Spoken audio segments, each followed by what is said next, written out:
Hello guys, this is Jesus Medina, and I am not a mechanic, but I did notice that there is a crack on my valve cover because oil's been leaking down here on the manifold, and the heat from the manifold just evaporates this oil into smoke, and I get smoke coming out of my hood and everything. I am trying to, this one's plastic, but I am trying to upgrade to an aluminum one, and I haven't found one, so I ordered an original one for now.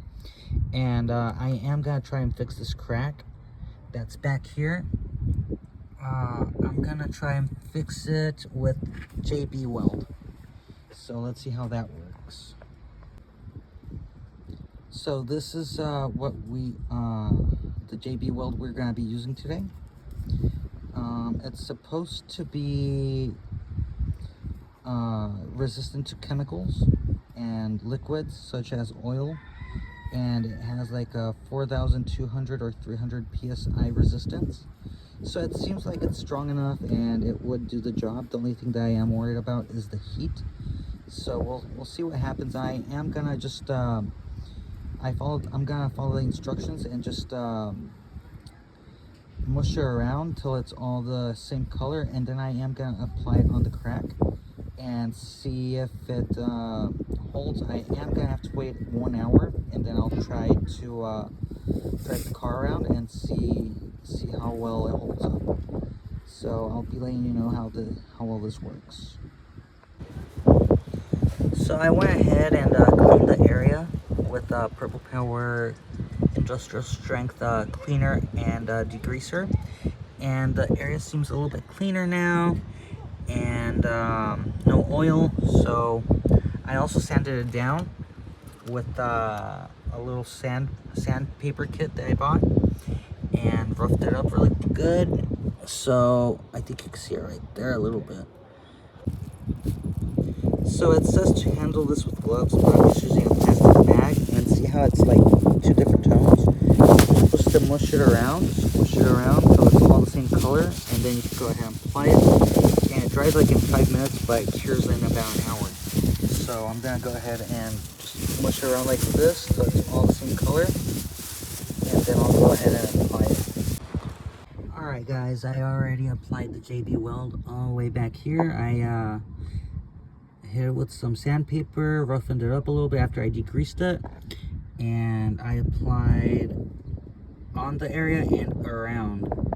And I'm just gonna go ahead and wait 1 hour for it to dry up, and then I'm gonna take it for a few test drives and see how it goes. I went a little bit overboard, but that's just for extra protection, you know, just more strength, I feel like. So we'll see what happens. And this is the sandpaper kit that I used just to roughen up the area, that way it sticks better. I degreased it, sanded it, and then I applied the mix. And then this is replaceable, the little sandpaper, it's just replaceable. It comes with Velcro and multiple of these, so that was pretty handy. I'm still waiting about 50 more minutes, and then once it dries up, I'll take it on a test drive. Hopefully it holds up pretty well.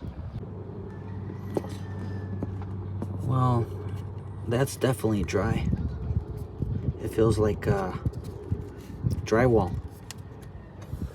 A few moments later.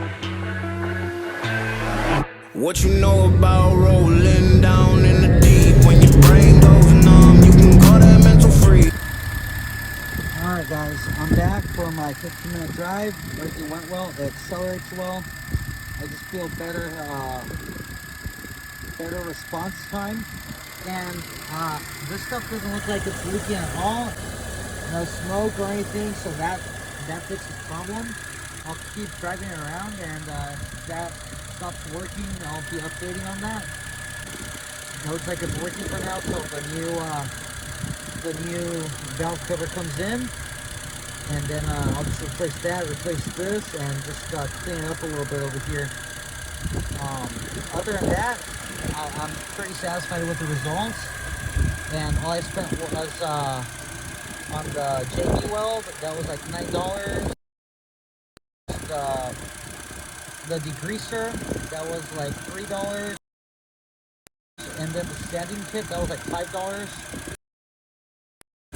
So it was not a very expensive fix, and did not take a long time. So if you have a cracked valve cover on your car and it's plastic, maybe even aluminum, you can go ahead and buy some JB Weld, and it should get you out of trouble for a bit until you order a new one. So thank you guys for tuning in, and just let me know what you think in the comments. All right, thank you, bye.